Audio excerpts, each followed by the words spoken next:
समुद्राचं पाणी कमी खरड झालं. एक माणूस होता एक गाय होती. गायचं दूध एक होतं त्याच्या त्याचे पैसे येत होते.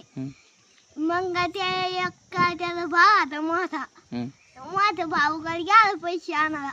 त्याने एक जात झालं पिशीत घालून आणलं आणि एक माणूस आला उडत त्याच्या हाती छत्री होती. ती छत्री वर गेली आणि तो माणूस खाली पडला त्या माणसाच्या हातात. मग त्या माणसाच्या हातात पडला. मग त्यांनी जादूचं राहत गेलं. त्याने काही तांदूळच नव्हतं खाल्ले. मग तिला त्याने का ताण एक फडक खाली आखरीला आणि त्याच्यात जातच होलं ते. मग त्याच्या लई तांदूळ निघले लाल धुडकात होतं त्याच्यात. मग बंद झालं ते. मग ते पिशीत घालून घरी नेलं. मग ते घरी गाला सायकली पोते भरता भरते मोठ्या भाऊ खिडकीतून पाहत होता.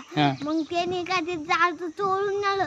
मग ते दुसऱ्या गावाला होते दात घेऊन वडीत का आणि ते कालने मीठ नव्हतं टाकलं त्याने. मीठ टाकायचं होतं ते मीठ टाकीला बंदच नाही. ते म्हणे बंद कर. त्यांना माहीतच नव्हतं का बंद करायचं. मग ते बंद कर मग पुली वडी तुपली समुद्रात. मग त्याचं पाणी खायचं. मग अजून पण समुद्रात भिंग टिकते. मग आता कोण काढीन तिला? निघतच नाही कुठलं पेले.